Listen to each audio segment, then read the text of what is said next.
No suspects, no pattern, just a crime with no direction.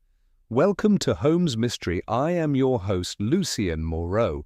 Drop your location in the comments. I'm always curious. Your presence means a lot. Let's begin. The game, said Holmes softly, is afoot.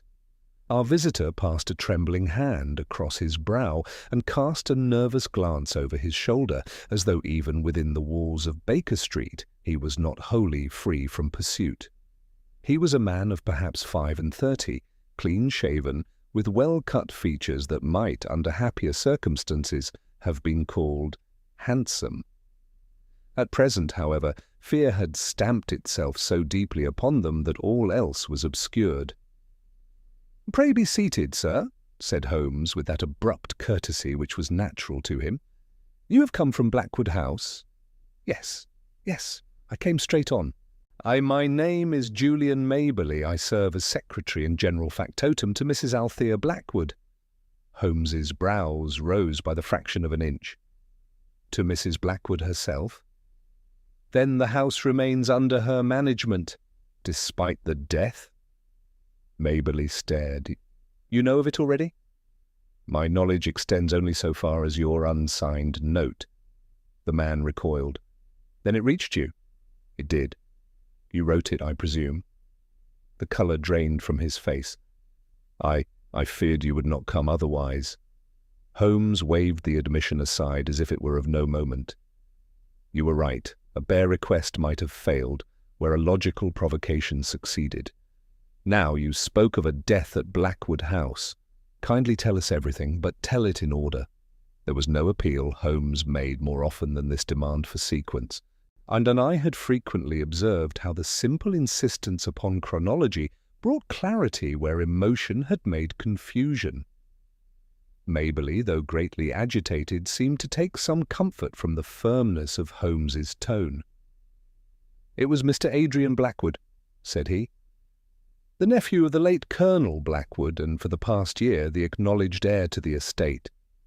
He died last night, between 10 and 11, to the best of our reckoning."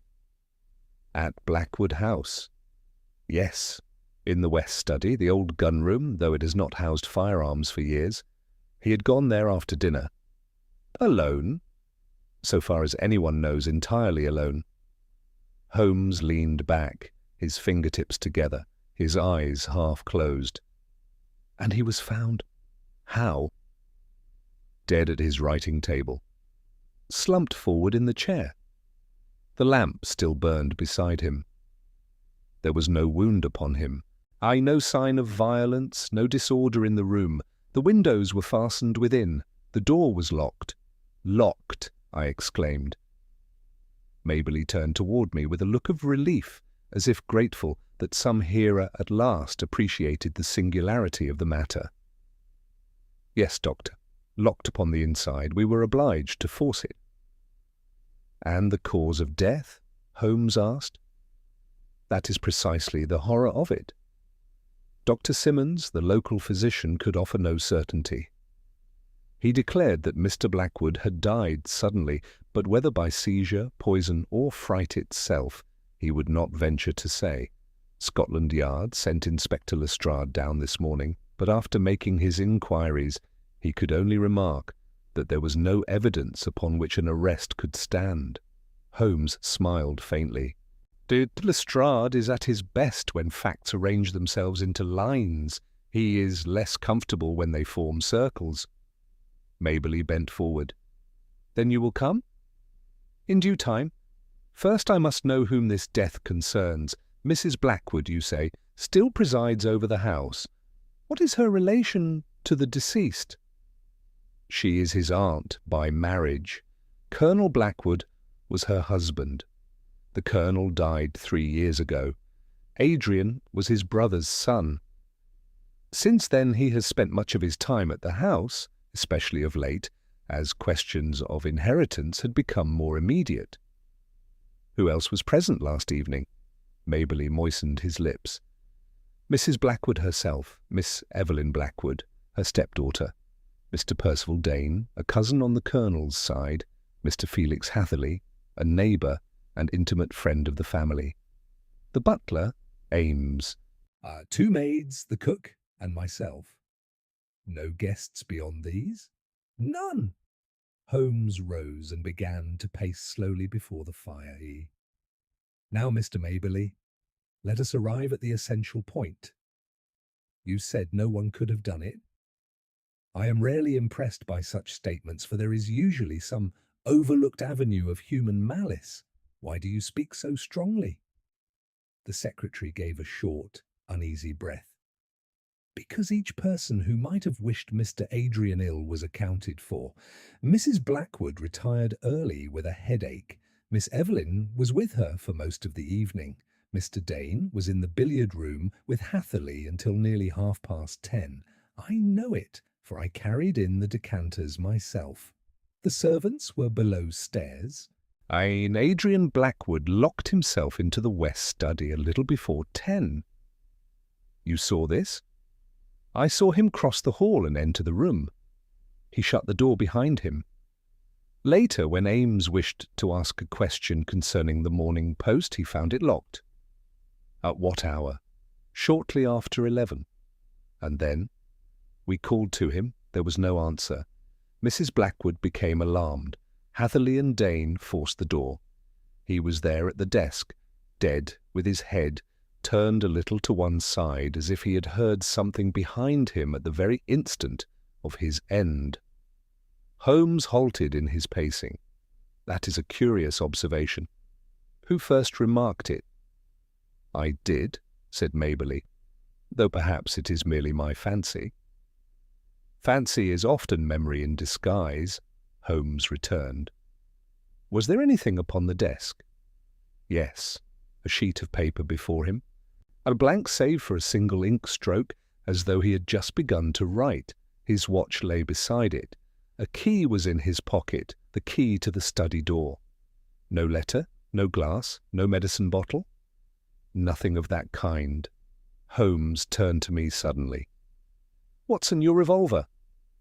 I stared. My revolver? Your service revolver, if you please. We may find Surrey less pastoral than its hedgerows suggest. I crossed to the drawer where I kept the weapon and slipped it into my coat pocket, not without some quickening of the blood, for I knew by that request that Holmes perceived in the affair possibilities darker than had yet appeared. Meanwhile he had resumed his examination of our visitor, whose cuffs were stained with mud and whose right sleeve bore a faint smear of greyish dust. You came by hired trap from the station, said Holmes. Yes. And before that you passed through the yew walk on the south side of the house, brushing against the stone urn at the turn where the mortar is crumbling. Maberley gaped. I did indeed. But how? Holmes took up his hat.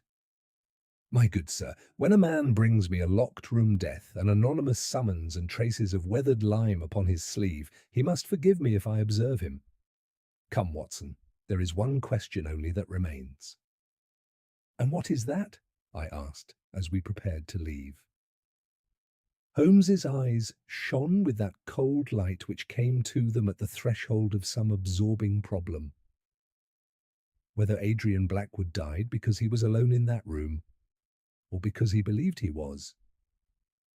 Within the quarter hour, we had descended into the chill of the London street, the fog curling low about the lamps like some living veil.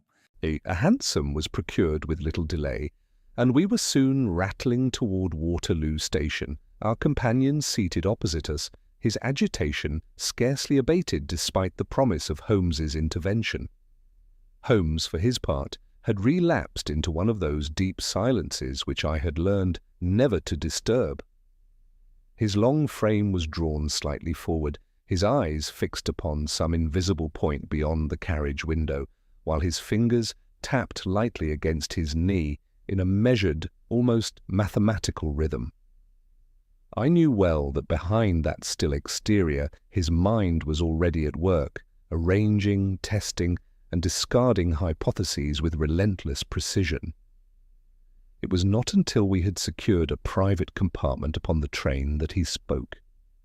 "Mr. Maberley," said he, You have given us a most serviceable outline, but outlines are the enemy of truth unless filled with particulars. Let us return to the moment before Mr. Adrian Blackwood retired to the study. Describe the evening in full.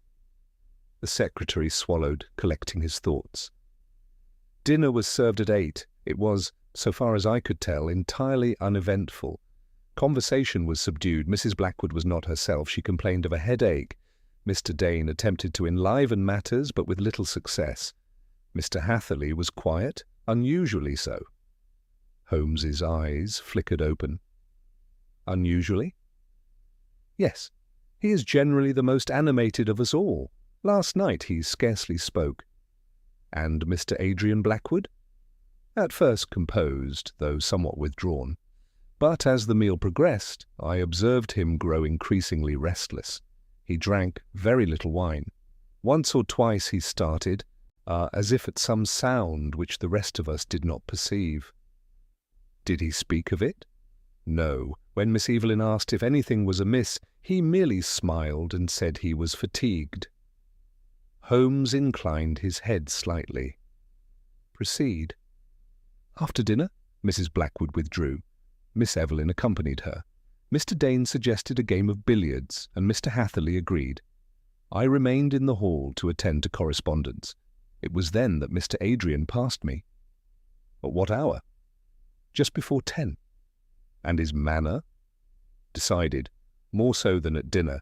He seemed resolved upon something. He asked whether any letters had arrived for him. I told him none had.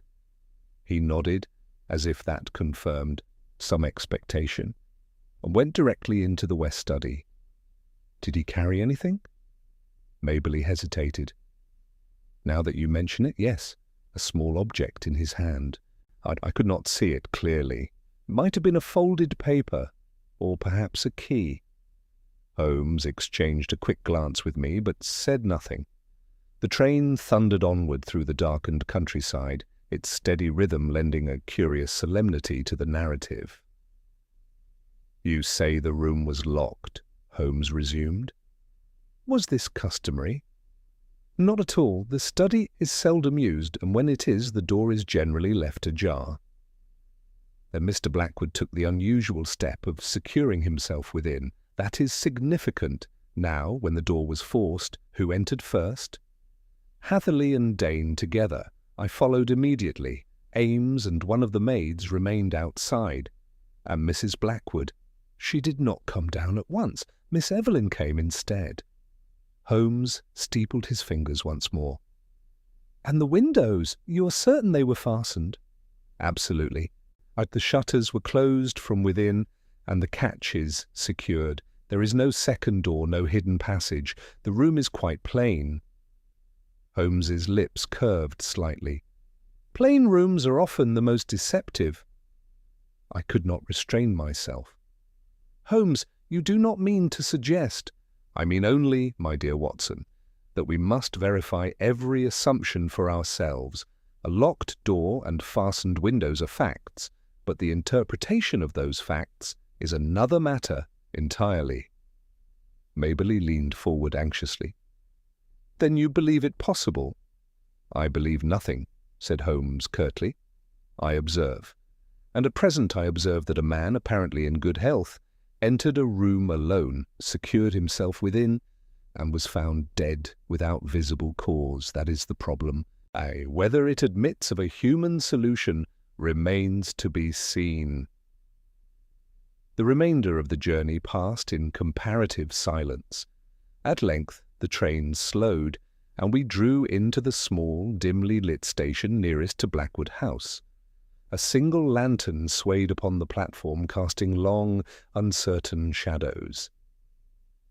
A trap awaited us, as Maberly had promised.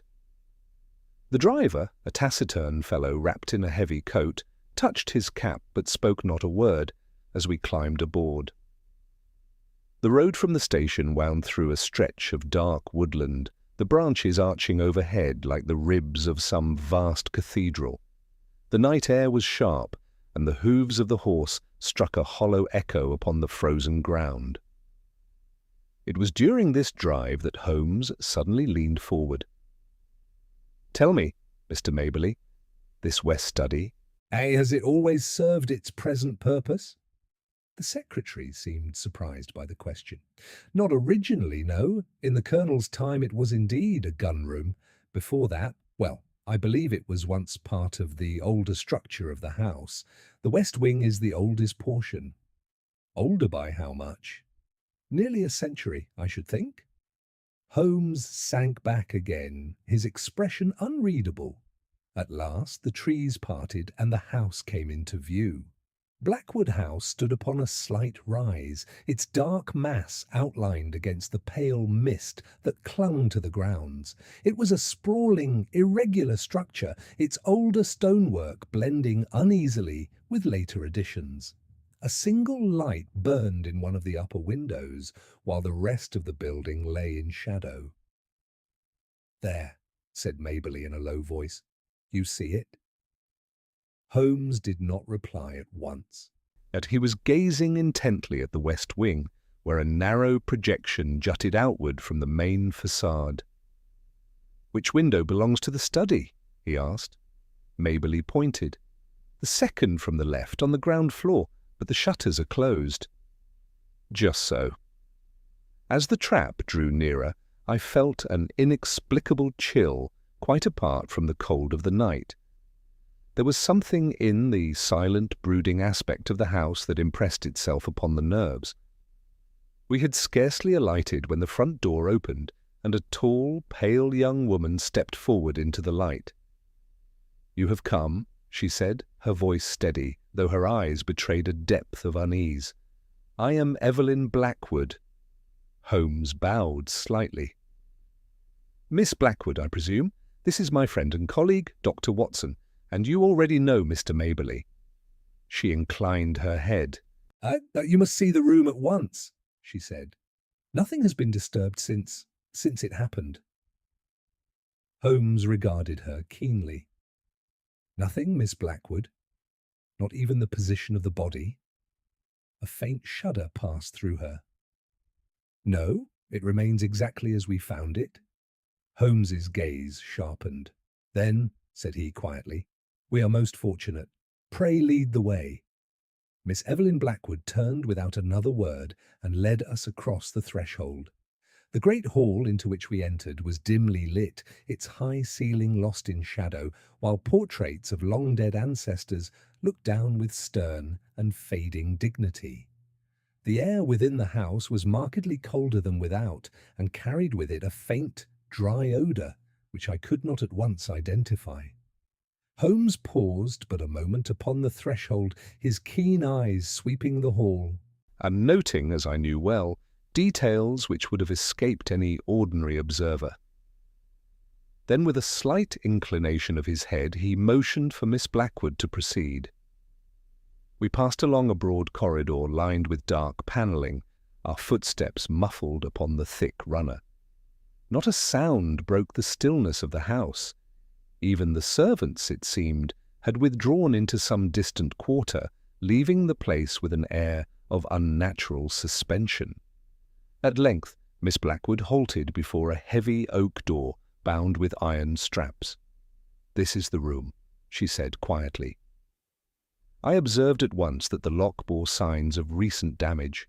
The wood about it was splintered, and the latch slightly warped, as though forced with considerable violence. Holmes bent immediately to examine it, producing his lens with that swift precision which was habitual to him. Key forced from the outside, as we were told. The pressure applied here, yes, by two men working in haste rather than skill. Quite consistent. He straightened and turned to Miss Blackwood. "May we enter?" She nodded, though I saw her hand tremble slightly as she reached for the handle.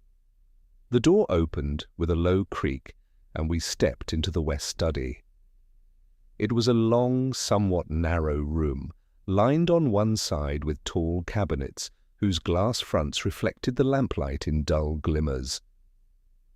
The opposite wall held a single large window, its shutters firmly closed and barred from within. A writing table stood near the centre, and beside it, just as Mabley had described, sat the figure of a man, Adrian Blackwood. He was seated in a high-backed chair, his body leaning forward, one arm resting upon the desk. His head was turned slightly to the right, the chin lifted just enough to suggest that in the final instant of his life his attention had been drawn elsewhere. The expression upon his face was not one of terror, as I might have expected, but rather of startled recognition, if such a contradiction may be permitted. For a moment none of us spoke. Holmes moved first. He approached the body without hesitation, his manner entirely devoid of the reverence or reluctance which such scenes often inspire. To him, the dead man was no longer a person but a problem.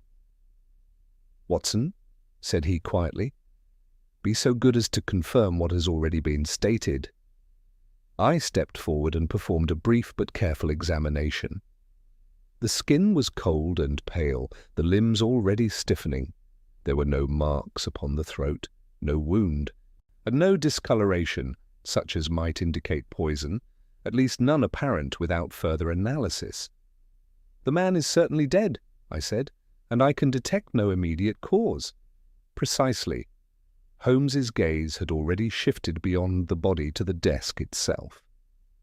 "Observe," he murmured. I followed his indication. Before the deceased lay a sheet of paper, as Mabley had said. Upon it there was indeed but a single stroke of ink, an incomplete line as though the pen had touched the surface and then been arrested. Holmes picked up the pen delicately. Still capped with fresh ink, he had but just begun to write. He replaced it and turned his attention to the watch lying beside it. 10:15, he said. "Stopped at the moment of death or shortly thereafter. That aligns with your estimate, Mr. Mabley." The secretary, who had lingered near the doorway, nodded faintly. Holmes now moved to the window. He examined the shutters, testing the bar, running his fingers along the edges. No tampering here, secured from within and not disturbed since. The dust along the sill is unbroken. He crouched, peering more closely. "Except— what is it?" I asked. "A minute displacement, here, just at the corner, so slight that it would escape any but the most attentive eye. Someone has touched this surface since the dust settled." "But the shutters have not been opened," I said. "So it would appear." Holmes rose and turned slowly about the room, his gaze passing from object to object with increasing intensity. He examined the cabinets, the floor, the walls, even the ceiling, yet found nothing which he chose to remark upon. At last he returned to the body. "Miss Blackwood," said he, "you stated that nothing has been disturbed since the discovery. May I ask who first approached the desk?" "I did not," she replied. "I remained by the door. Mr. Hatherley went forward. Then Mr. Dane." Holmes nodded. "And did either of them touch the body?" "I believe Mr. Dane placed his hand upon Adrian's shoulder. He said at once that he was dead." Holmes's eyes narrowed slightly. "Indeed." He bent once more over the chair, his attention now fixed upon the right side of the deceased's neck. For several seconds he remained utterly still. Then, with a quick movement, he produced his lens again. "Watson," said he, "come here." I joined him at once. "There," he whispered. "Do you see it?" At first I saw nothing.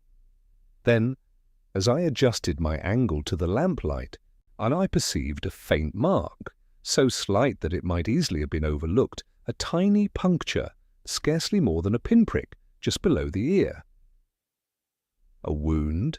I said. "Of a sort?" "Then he was attacked." Holmes shook his head. "Not necessarily. Consider its position and its subtlety. This is no blow, Watson. It is something far more deliberate." I felt a chill run through me. Poison? Possibly, but if so administered in a most ingenious manner. He straightened and turned toward the others. "Mr. Maberley, Miss Blackwood, this case is already more complex than you supposed. There is, in fact, a hand responsible for Mr. Adrian Blackwood's death." They stared at him. Hope and dread mingled in their expressions. "But," Holmes continued, his voice dropping slightly, "that hand did not enter this room in any ordinary sense." A silence followed, heavy, oppressive. "And what do you mean by that?" Miss Blackwood asked. Holmes glanced once more at the closed shutters, then at the solitary door behind us. "I mean," said he, "that we are dealing not with a simple locked room, but with a contrivance designed to make us believe one exists." Miss Blackwood drew a sharp breath, her composure faltering for the first time since our arrival. "A contrivance?" she repeated. "But you have seen the shutters. There is no entrance." Holmes regarded her with a curious gentleness. "My dear young lady, the absence of an obvious entrance is not the same as the absence of a means of action.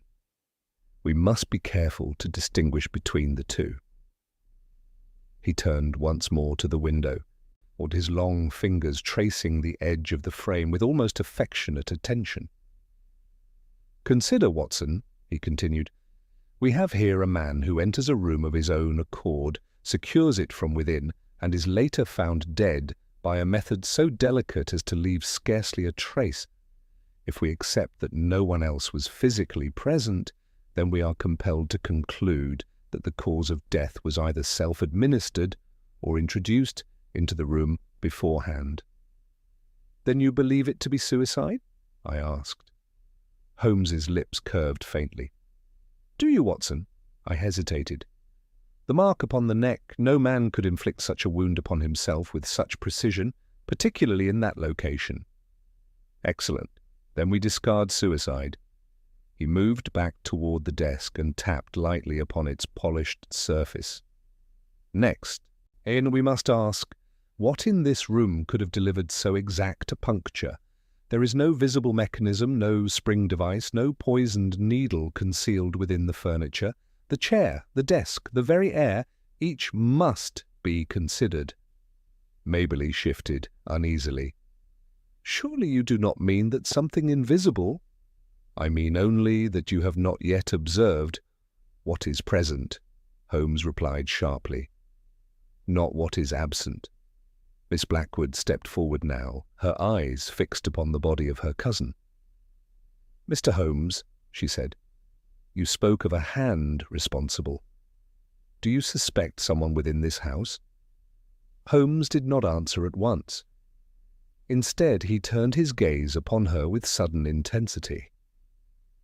"Miss Blackwood, I should like to ask you a question, one of some importance. Did your cousin have enemies?" She hesitated.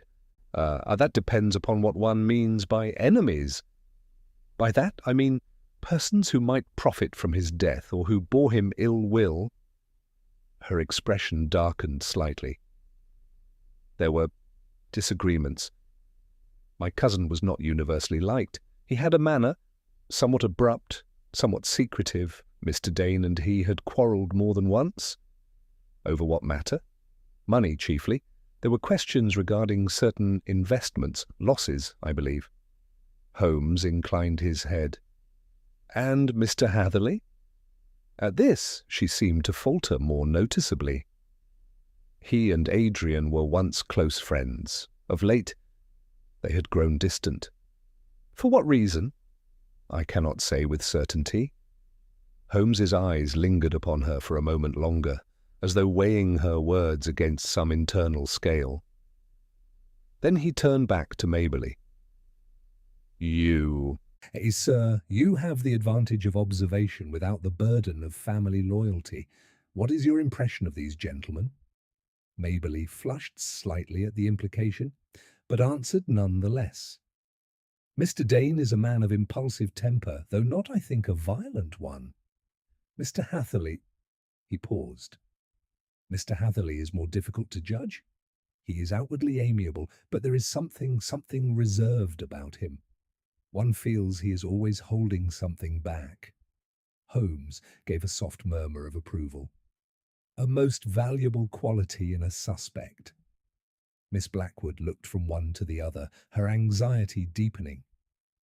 You speak as though one of them must be guilty, she said. But how could that be? They were both accounted for. Were they? Holmes returned quietly.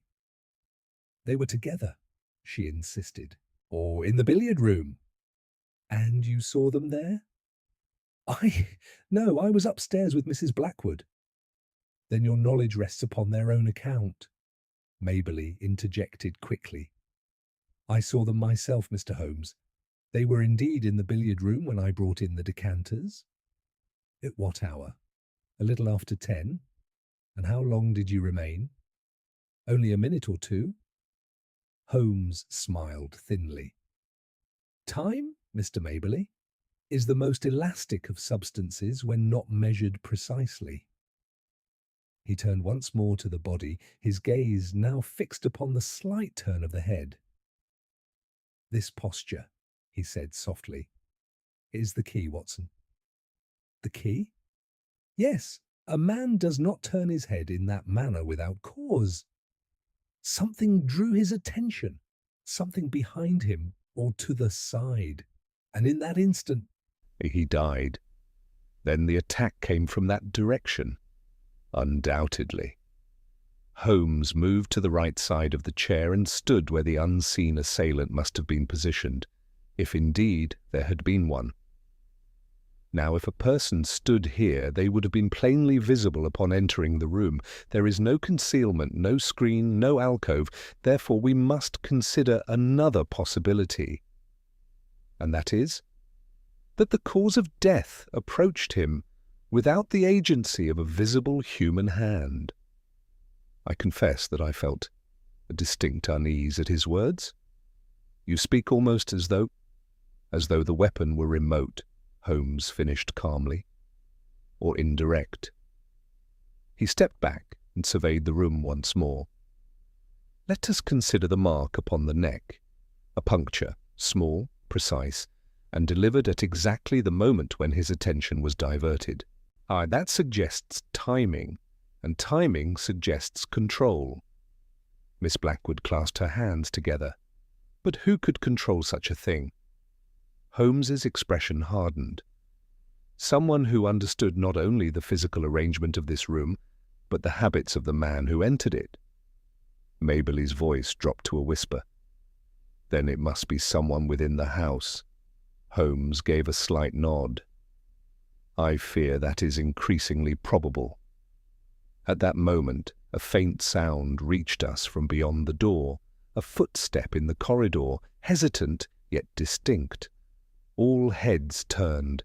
The handle moved slightly, as though someone stood without, uncertain whether to enter. Holmes's eyes flashed. Ah, said he softly, it appears that one of our players grows impatient.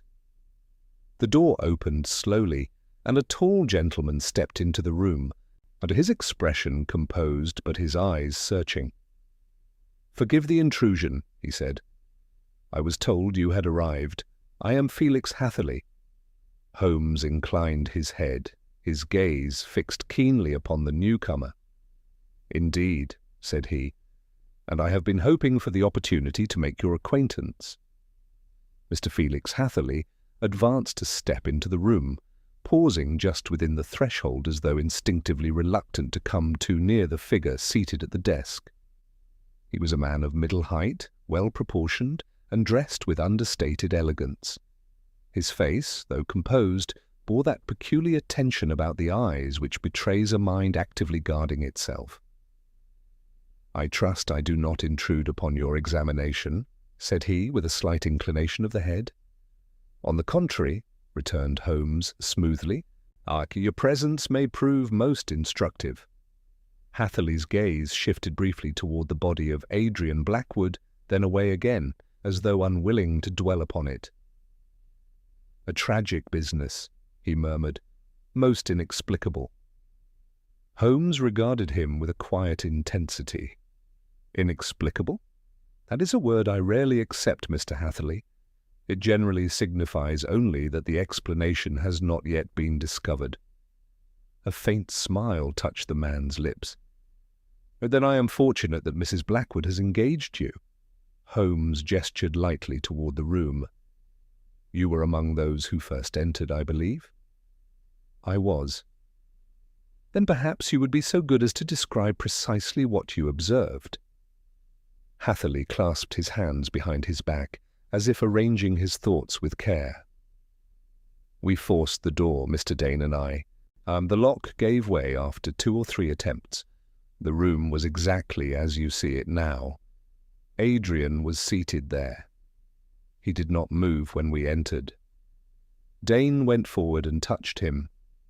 He was already dead. You noticed nothing unusual? Hatherley hesitated, just for a fraction of a second.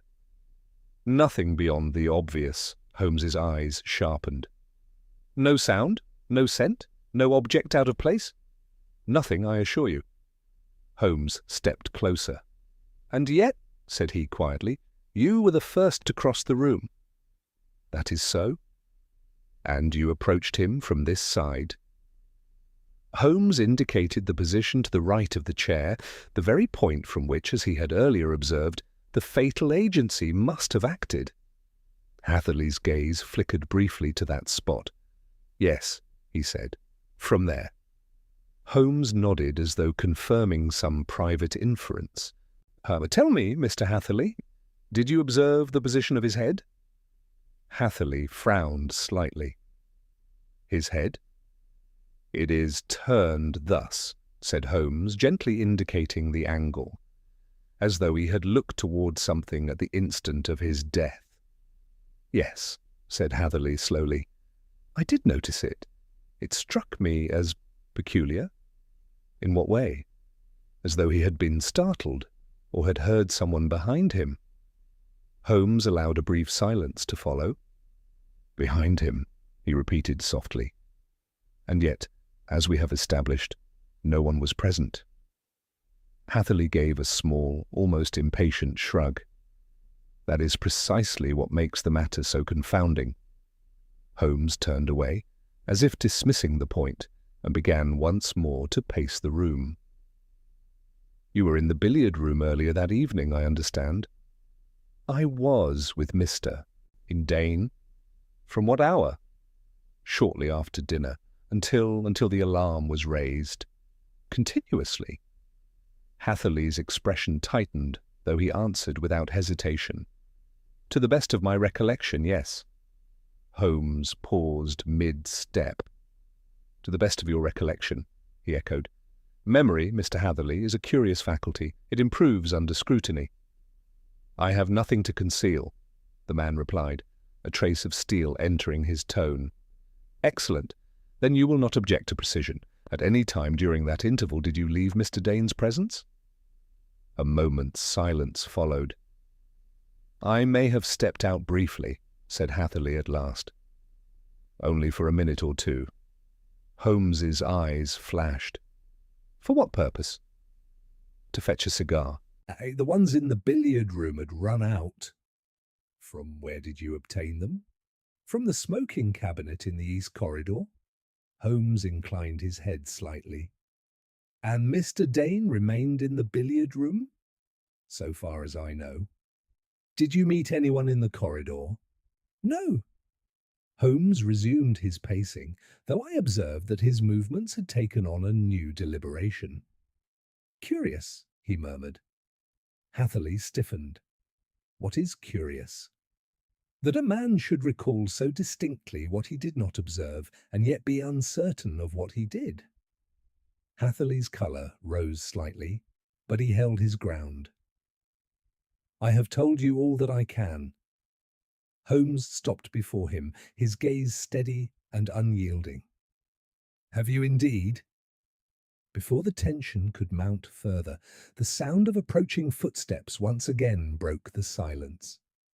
This time they were firmer, and more assured.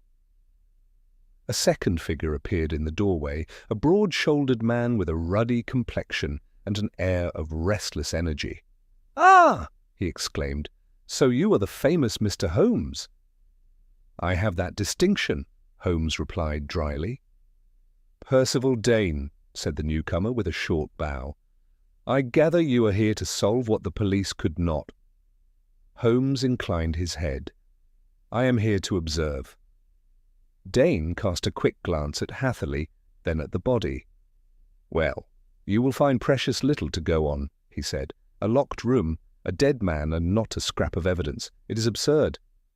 Is it? Holmes returned. Entirely. Unless, Dane added with a faint, sardonic smile, you propose that one of us committed the deed without entering the room. Holmes met his gaze calmly. That is, in fact, one of the possibilities under consideration. Dane laughed shortly, though there was no mirth in it. Then I wish you luck, sir. You will require it.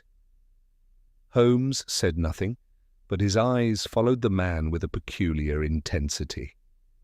As Dane turned away, Holmes stepped swiftly toward the desk and bent once more over the paper before the dead man. Watson, he said in a low voice, or the ink stroke? I joined him at once. Yes. What of it? Holmes pointed. Observe its direction. I leaned closer. The line was not random. It curved slightly, as though the pen had been drawn in a particular motion before stopping abruptly. He began to write something, I said. Or to draw something. Holmes's expression sharpened, and was interrupted at the precise instant when his attention was diverted and his life extinguished. He straightened slowly, in his gaze moving from the paper to the window, then to the door, and finally resting upon the two men who now stood at opposite sides of the room. My dear Watson, he murmured, we are no longer dealing with a mystery of absence, but of arrangement. Arrangement, yes. Every person, every movement, every moment placed with deliberate care.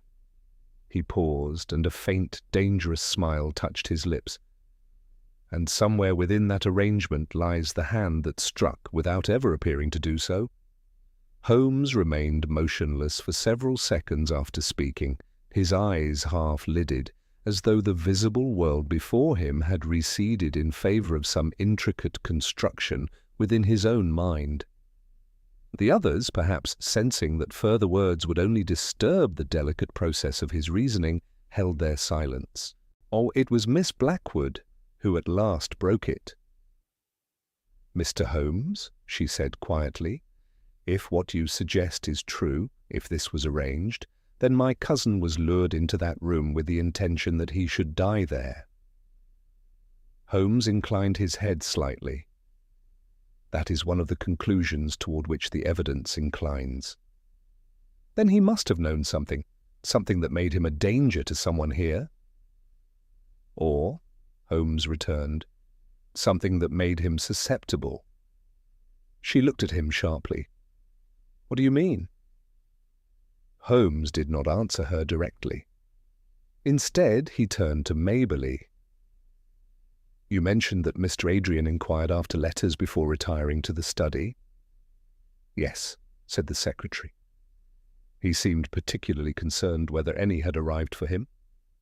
And none had? None that I was aware of. Holmes's gaze lingered upon him. Were you responsible for all incoming correspondence? Yes. And for outgoing? Also. Holmes nodded slowly. Then if a message reached Mr. Adrian that evening, it did not pass through your hands. Maberly started. That is, yes, I suppose that must be so. Holmes turned to me. You perceive the significance, Watson? That he may have received a communication privately? Precisely. A communication sufficient to induce him to isolate himself in a rarely used room, to secure the door, and to prepare to write. Holmes gestured lightly toward the desk. The incomplete stroke suggests intention, perhaps to record something of importance, but he was prevented. Dane, who had been listening with increasing impatience, gave a short snort. This is all very clever, Mr. Holmes, but it leads nowhere. even if he received some secret message. And how does that explain his death? No one entered the room. Holmes turned his keen gaze upon him. You are certain of that, Mr. Dane? I am as certain as any man can be. And yet, said Holmes softly, certainty is often the last refuge of the uninformed. Dane flushed, but before he could reply, Holmes had already shifted his attention once more. Miss Blackwood, he said, you mentioned earlier that your cousin appeared uneasy at dinner. Did you notice anything else? Any gesture, any remark that struck you as unusual? She frowned slightly, thinking. There was one thing, she said at last. It seemed trivial at the time. Nothing is trivial, Holmes replied. Pray continue. He kept touching his collar, here. She indicated the right side of her neck, as though something irritated him. Holmes's eyes gleamed. Indeed, that corresponds exactly with the position of the puncture. I felt a sudden thrill of understanding. Then whatever caused it may have been present even before he entered the study. Just so, Watson. Hatherley shifted where he stood. You suggest that he was already wounded before he locked himself in? Not necessarily wounded, said Holmes, but perhaps prepared. Prepared, echoed Maberly. Holmes clasped his hands behind his back. Consider the possibilities. A substance applied to the skin, a device concealed upon the person, something which required only a certain condition, a movement, a posture, a moment to complete its effect. Dane gave a dismissive laugh. You speak as though he were some sort of mechanism. Holmes's expression hardened. In a sense, he was. The room fell silent once more. Holmes moved again to the body, and with the utmost care examined the collar of the deceased's coat. His fingers traced the fabric, pausing at the edge, nearest the mark upon the neck. Watson, said he quietly, observe this. I leaned closer. At first I saw nothing beyond the fine stitching of the garment. Then, as Holmes adjusted the lamplight, a faint discoloration became visible, a slight darkening of the cloth, almost imperceptible. A stain? I said. Possibly, or the residue of some substance. Holmes produced his penknife and, with extreme delicacy, lifted a single thread from the edge of the collar. Interesting, he murmured. What is it? A minute stiffening of the fibre, as though it had been exposed to a liquid which has since dried. He straightened and looked toward Miss Blackwood. Who attended your cousin before dinner? A valet? A servant? No valet, she replied. He dressed himself. Then he had the opportunity to prepare his own person. Maberly shook his head. But to what end? Why would he? Holmes raised a hand. Not why he would, Mr. Maberly, but why he might be induced to. He began once more to pace, though now with greater energy. A man receives a secret communication. It unsettles him. It directs him to a particular place, the West Study. Perhaps it instructs him to perform some act, write something, examine something, wait for something. He complies, and in doing so he unknowingly completes the conditions necessary for his own death. Miss Blackwood's face had grown pale. Then he was deceived. Most certainly. And the person who deceived him must be someone who knew both his habits and his trust, Holmes finished. Hatherley's voice came low and measured. You speak as though the matter were already solved, Mr. Holmes. Holmes turned to him, his eyes bright with a dangerous light. Not solved, Mr. Hatherley, but clarified. Then you know how it was done? Holmes smiled faintly. I begin to perceive how it might have been done. And who did it? At this, Holmes's expression became once more inscrutable. That, said he, is a question which requires not conjecture, but proof. He glanced toward the door. "Which we shall obtain." Dane folded his arms. "And how do you propose to do that?" Holmes's smile deepened, though there was little warmth in it. "By reconstructing the exact conditions of last night." A murmur of surprise passed through the room. "You mean to repeat it?" asked Miss Blackwood. As nearly as possible.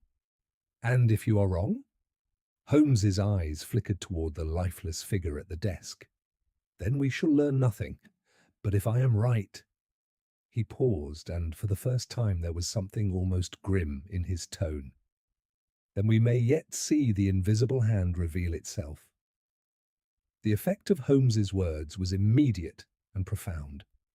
Miss Blackwood clasped the back of a chair as though to steady herself, while Maberly looked from one face to another in evident alarm.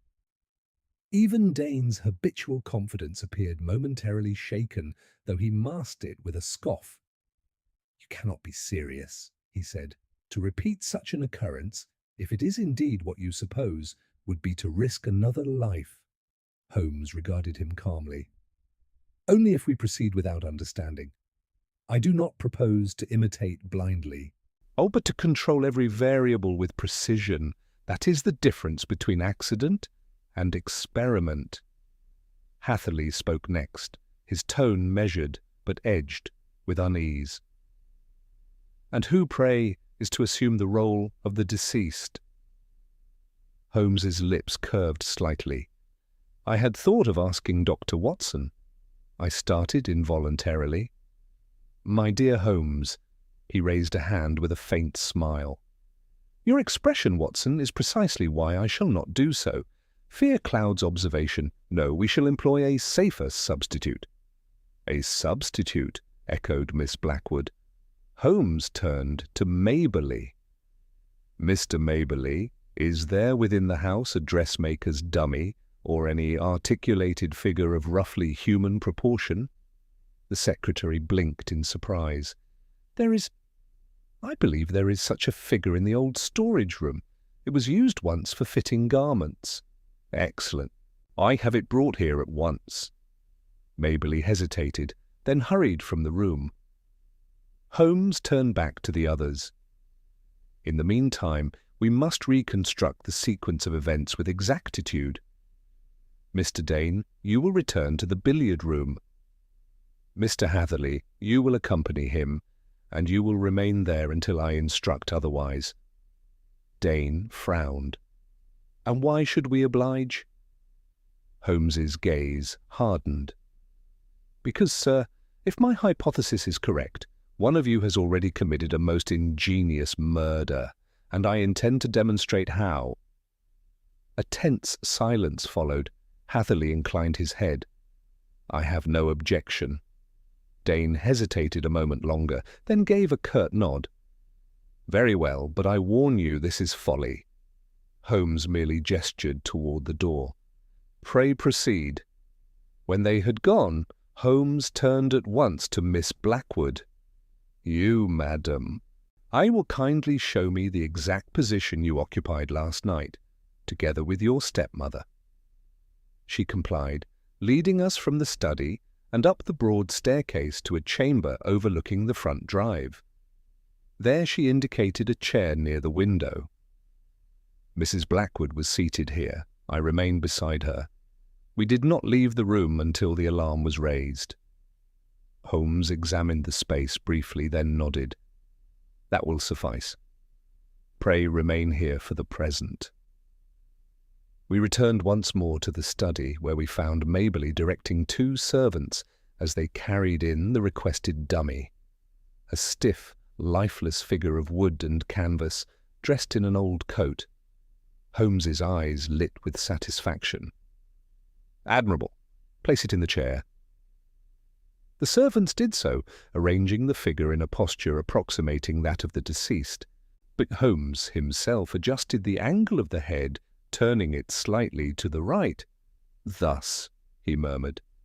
"Yes, very nearly." He stepped back, surveying the scene. Now, Watson, observe carefully. We must determine what could have produced the puncture at precisely this point and at precisely that moment. He moved to the right side of the chair once more, standing where the unseen agent must have acted. If a device were present here, he said, it would need to operate without direct human intervention. It must act at a distance or be triggered by some action of the victim. Such as turning his head, I suggested. Possibly. Holmes leaned closer to the dummy, his eyes fixed upon the collar. Or perhaps by something even more subtle. He suddenly turned toward the desk and seized the pen, placing it in the dummy's hand. Let us suppose he began to write, his attention fixed upon the paper. Then something causes him to turn. In that instant, Holmes paused, his gaze shifting slowly toward the window. "Watson," he said quietly, "what lies beyond those shutters?" "The grounds," I replied, "and beyond them, the yew walk." "Just so." He crossed the room swiftly and examined the shutters once more, this time with even greater scrutiny.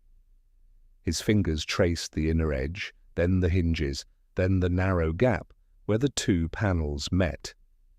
"Here," he said suddenly. I joined him at once. "There is a minute aperture, no more than a hair's breadth, invisible unless one knows where to look." "And what significance has that?" Holmes's eyes gleamed. "It is sufficient." "For what?"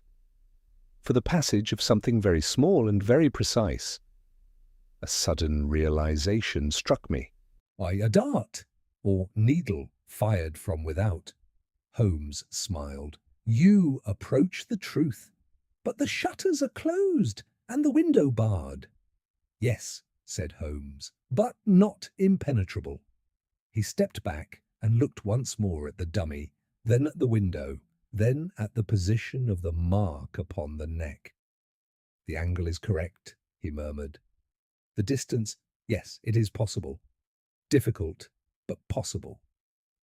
At that moment, a faint sound reached us from outside, a soft crunch upon the gravel, followed by the almost imperceptible rustle of movement beyond the shutter. Holmes's hand shot out, gripping my arm. "Do not move," he whispered. We stood frozen. The sound came again, closer now. Then silence. Holmes's eyes were fixed upon the narrow seam of the shutters. "Watson," he breathed, "if our adversary believes the room occupied as before—" "And he may attempt to repeat the experiment." My heart quickened. "You mean he's out there now?" Holmes gave the slightest nod. "And if so—" He did not finish the sentence. Instead, he stepped quietly to one side of the window, positioning himself just beyond the line of the aperture. "Now," he said softly, "we shall see whether the invisible hand dares to strike again." The stillness that followed was of such intensity that I could hear the faint ticking of the dead man's watch upon the desk, though it had long since ceased to mark the passing of time. Holmes stood pressed against the wall beside the shutter, his body drawn taut like a coiled spring, while I remained a pace behind him, scarcely daring to breathe. Outside there came again that soft disturbance, the careful displacement of gravel underfoot. Yet whoever moved there did so with extraordinary caution, as though fully aware that the slightest sound might betray them. Holmes's fingers tightened briefly upon my sleeve, a silent injunction for absolute quiet. Then, so sudden that I might have missed it had I blinked, there came a faint, almost inaudible click from the direction of the shutter. In the same instant, Holmes moved. With a speed I had rarely seen equalled, he lunged forward, wrenching the shutter inward with such force that the bar splintered from its fastening. The cold night air rushed into the room, and with it a startled cry from without. "There!" Holmes shouted. I sprang to the window in time to see a dark figure retreating rapidly across the narrow strip of ground beneath it. In his hand He held some long, slender object, too thin for a walking stick, too rigid for anything so innocuous. "After him, Watson!" We were out of the room and down the corridor in an instant, Holmes leading with astonishing swiftness. The front door was flung open and we dashed into the night, the chill air striking sharp against the lungs. The figure ahead had already gained the shadow of the yew-walk, but Holmes, with a cry that was half triumph, half command, pressed on without hesitation. The pursuit was brief but fierce. The ground was uneven, the roots of the trees treacherous beneath foot, yet Holmes seemed scarcely to notice. I followed as best I could, my breath coming hard, my revolver instinctively in hand. At last, as the figure attempted to dart between two of the ancient yews, Holmes sprang forward and seized him by the collar. There was a brief struggle, a twist, or a sharp exclamation. Then the man was thrown heavily to the ground. "Enough," said Holmes coolly, pinning him with surprising strength. "You will find resistance unprofitable." I came up at that moment and bent to assist, securing the man's arms. In the dim light filtering through the branches, I recognized him. "Mr. Hatherley!" I exclaimed. His face, which had been composed within the house, was now contorted with something very near to desperation. "You have no right," he began. "On the contrary," said Holmes, rising and brushing the dust from his coat, "I have every right. You were about to commit murder." Hatherley laughed, a short, harsh sound. "Murder? You have no proof of such a thing?" Holmes reached down and picked up the object which had fallen from the man's grasp. "On the contrary," he said quietly, "I have the instrument." He held it up to the faint light.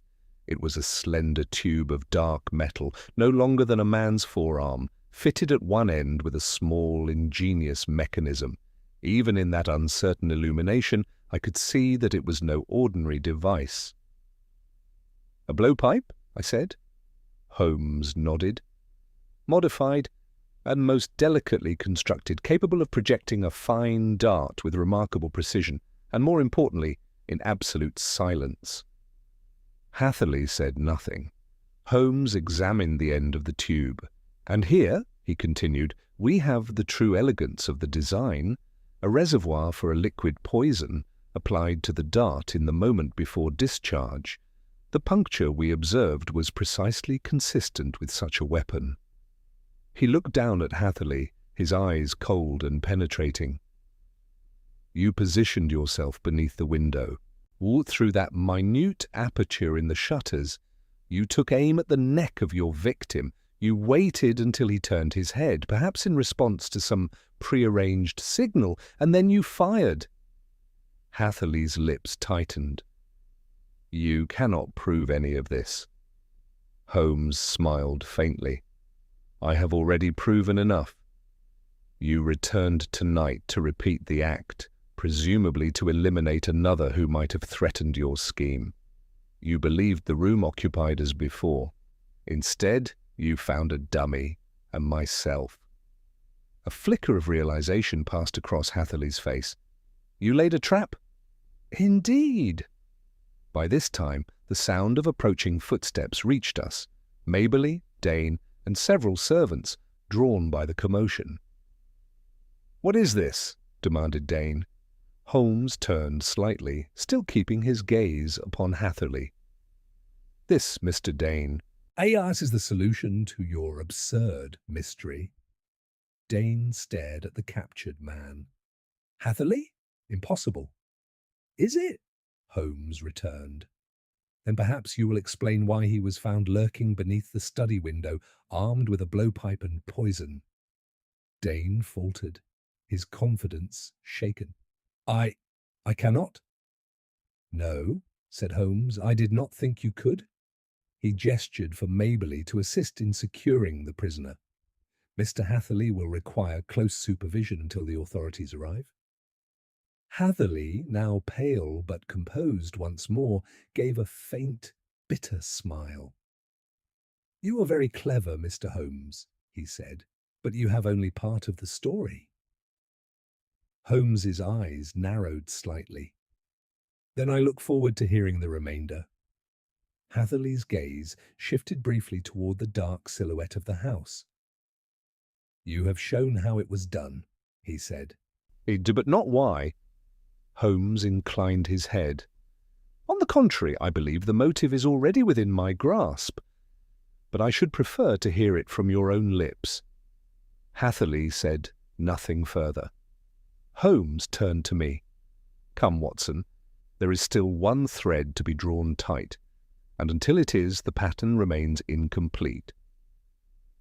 As we led our prisoner back toward the house, I could not help but feel that though the invisible hand had at last been made visible, the deeper design, the reason for its deadly precision, had yet to be fully revealed. When we had returned to the study, the atmosphere within the room had altered in a manner difficult to describe. The oppressive uncertainty which had previously hung over it had given way to something sharper, more defined, yet no less tense. The presence of the living culprit beside the dead man seemed to bind the two events together in a single, dreadful clarity. Holmes directed that Hatherley be seated, though not without precaution. Maberly stood close at hand, while Dane lingered near the door, his earlier confidence wholly replaced by an unsettled vigilance. Miss Blackwood, though pale, had rejoined us, her composure maintained by visible effort. Holmes placed the blowpipe carefully upon the desk, beside the unfinished paper. "There," said he, "the instrument and the effect, brought together at last." He turned to Hatherley. "You spoke of motive. Pray enlighten us." Hatherley regarded him steadily. "And if I decline?" Holmes shrugged lightly. "Then I shall supply it myself, but I assure you—" "It will be less flattering in my telling." A faint flicker of amusement crossed the man's face. "Very well," he said. "You have earned the truth, at least in part." He shifted slightly in his chair, as though settling into a narrative long held in check. Adrian Blackwood was not the man he appeared to be. You speak of investments, Miss Blackwood, but those losses were not misfortune. They were fraud. A murmur of astonishment passed through the room. He had been diverting funds for months, perhaps longer. Small amounts at first, then larger. Enough to escape immediate notice, but not enough to satisfy his appetite. Dane swore under his breath. "I knew he was reckless, but this—" Holmes raised a hand. "Continue." Hatherley inclined his head. "I discovered it by accident." Certain discrepancies in accounts, letters that did not correspond with recorded transactions. When I confronted him, he did not deny it. Instead, he made me an offer. "What sort of offer?" Holmes asked. "To share in it?" Miss Blackwood recoiled slightly. "You refused, I hope?" Hatherley's smile was thin. "I did, at first." Holmes's eyes sharpened. "At first?" "Yes, but refusal, Mr. Holmes, is a luxury that circumstances do not always permit. Adrian was not a man to accept opposition. He threatened to implicate me, to arrange matters so that I should appear the guilty party should his dealings come to light." "Then you had motive to silence him," Holmes said quietly. "I had motive to protect myself," Hatherley replied. "The distinction is not so great as you might think." Holmes did not argue the point. "And the method?" he asked. "Why such elaboration?" Hatherley's gaze flickered briefly toward the window. "Because Adrian was cautious. He trusted no one entirely. If he were to die by any obvious means, suspicion would fall at once upon those closest to him. I required something impossible." Holmes nodded slowly. "A crime without a suspect." "Precisely. And the communication which drew him to the study?" "I sent it, a simple note, delivered where he would find it privately. It suggested that certain evidence of his activities had been discovered, and that it awaited him in the West Study." Holmes gestured toward the desk. Hence his intention to write, perhaps to defend himself, or to record what he found. Or to destroy it, Hatherley said. He would not have known which. Holmes's gaze moved once more to the collar of the deceased. And the preparation? Keep the mark upon his neck. Miss Blackwood observed that he touched it during dinner. Hatherley gave a small nod. A preliminary application, a harmless irritant, enough to ensure he would later adjust his collar. That movement was essential. It aligned his position, brought the target into exact relation with the aperture.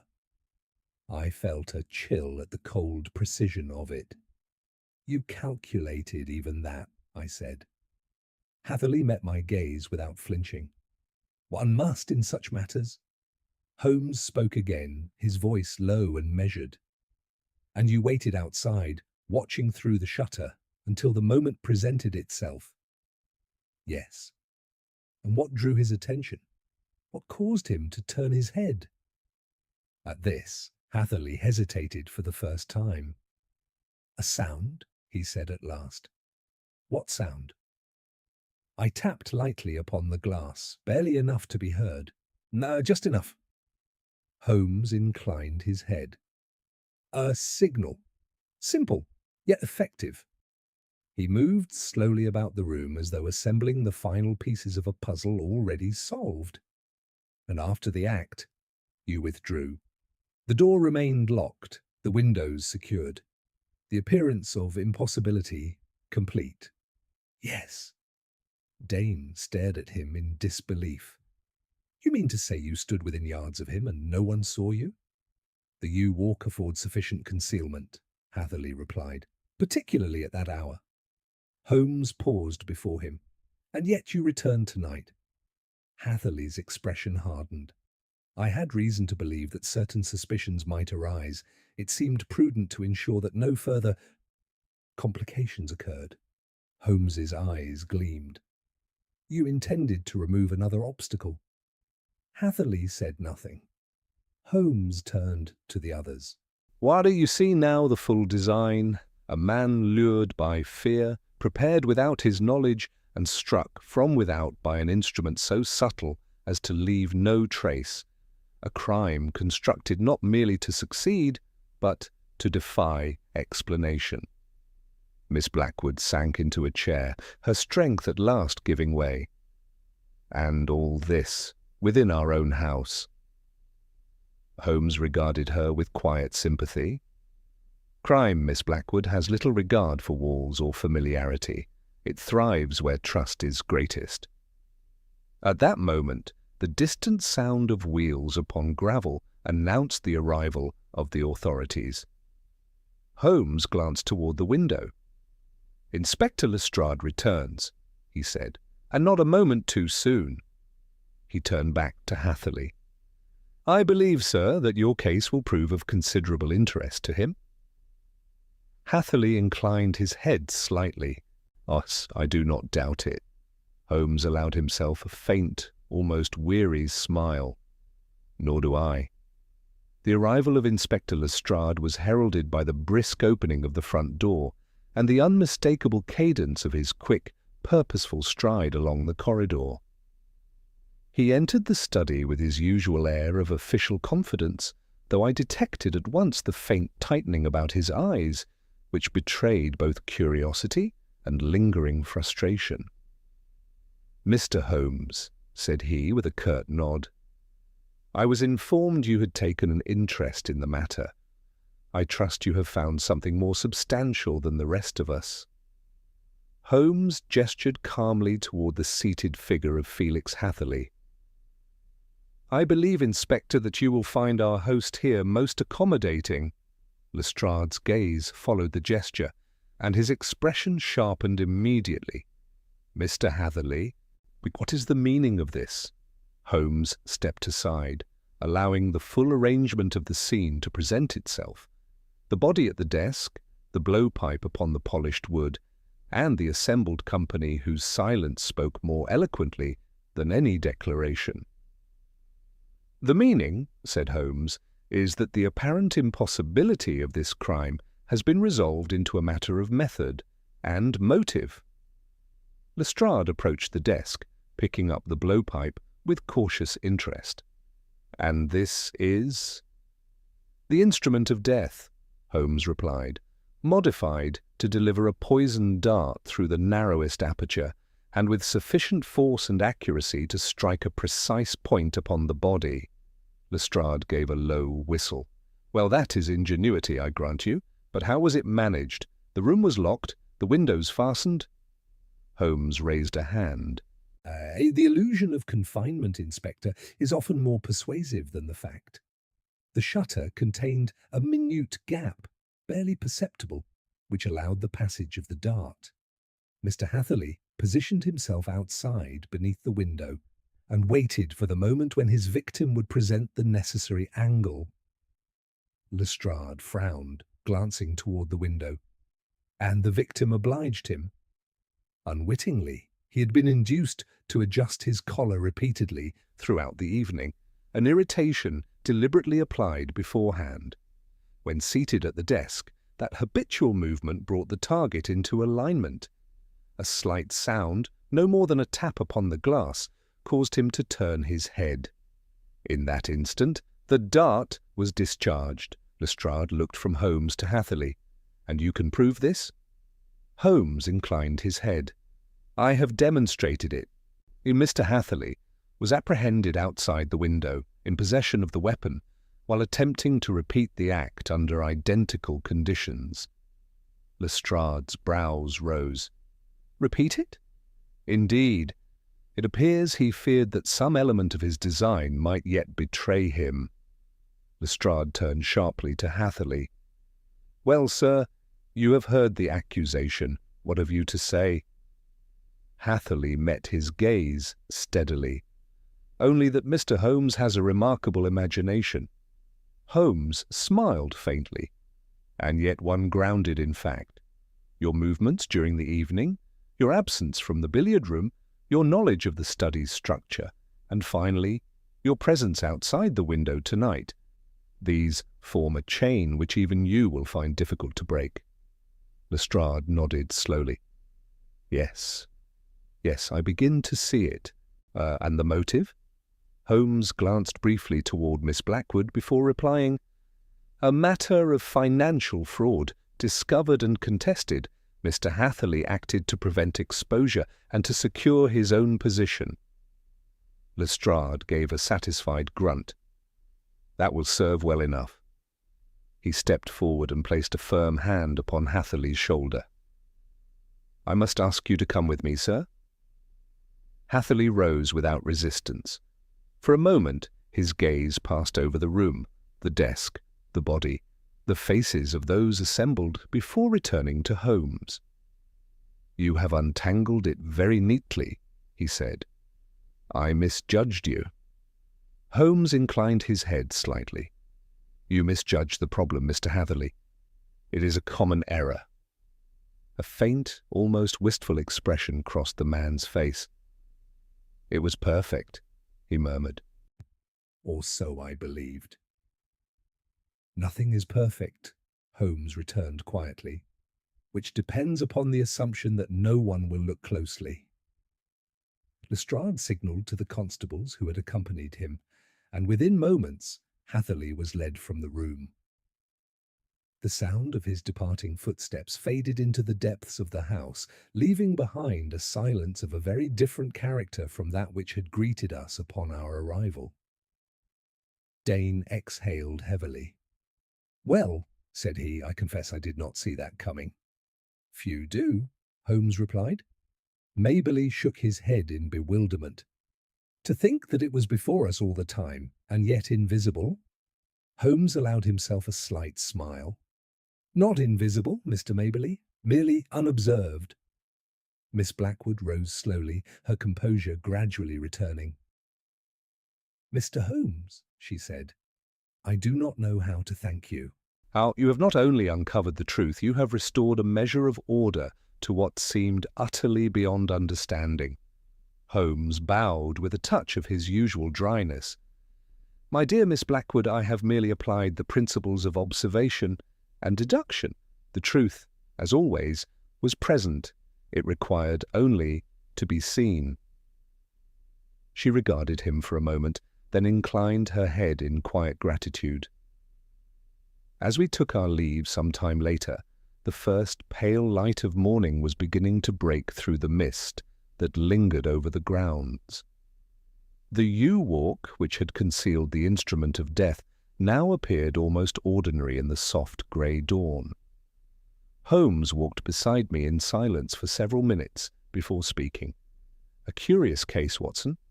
"Curious and chilling," I replied. "The notion of a crime committed without entry, of death delivered from beyond the room itself, it is enough to unsettle even the most rational mind." Holmes gave a soft chuckle. "And yet when reduced to its elements, it is simplicity itself. A question of angles, timing, and human motive." I glanced at him.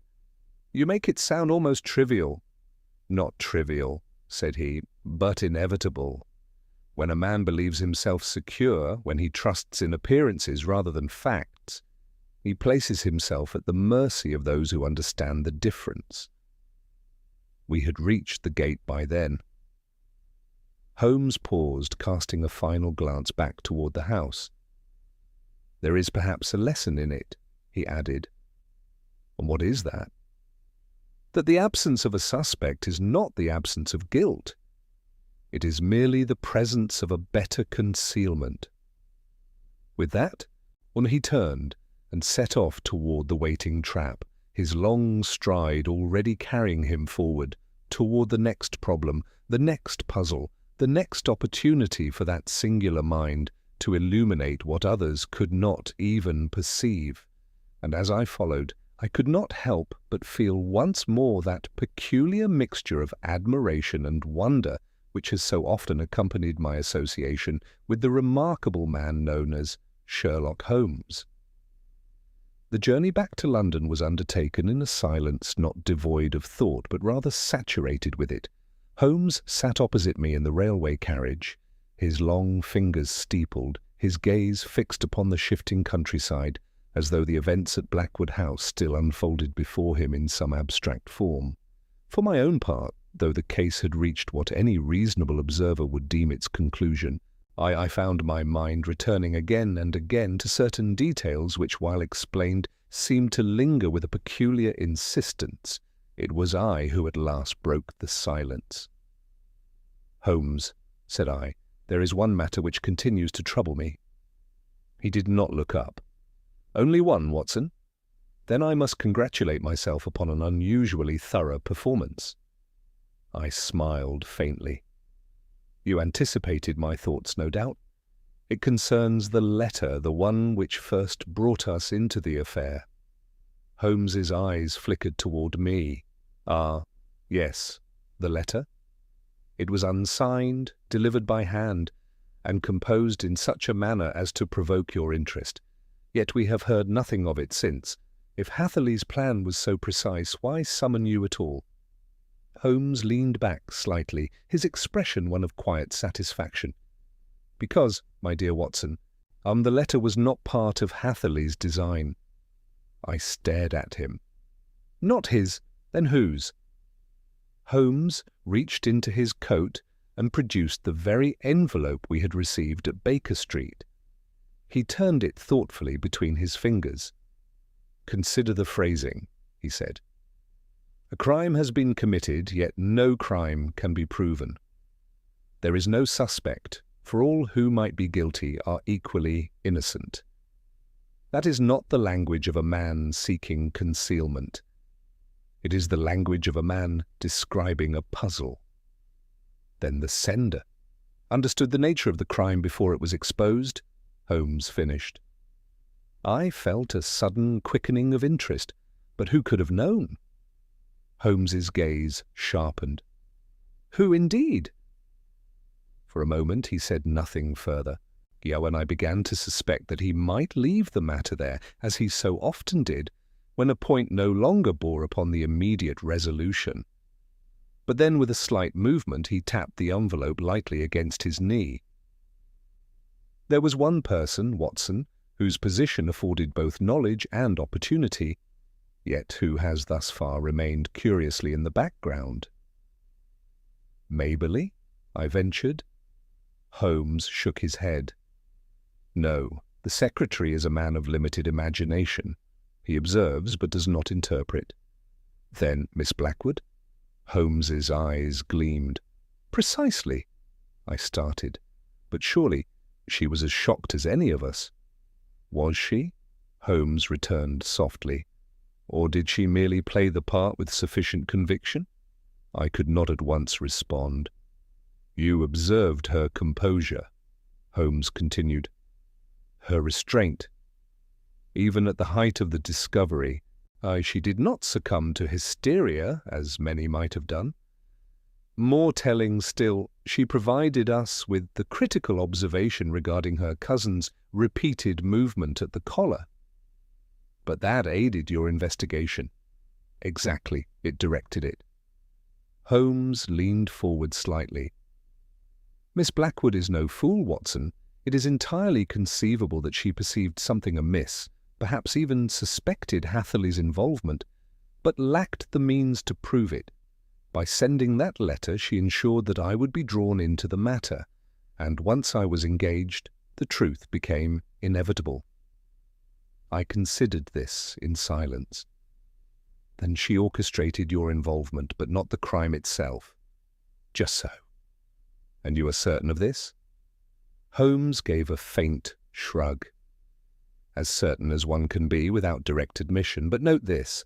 The letter was delivered by hand, high without attracting notice. Miss Blackwood moved freely within the house, and its tone, measured, precise, almost analytical, does not correspond to any of the other parties involved. I could not deny the logic of it. And yet, I said, you did not confront her. Holmes's expression softened slightly. To what end? She sought justice, not deception. Her intervention ensured that a most ingenious crime did not go unpunished. I see no reason to trouble her with acknowledgment. He replaced the letter within his coat.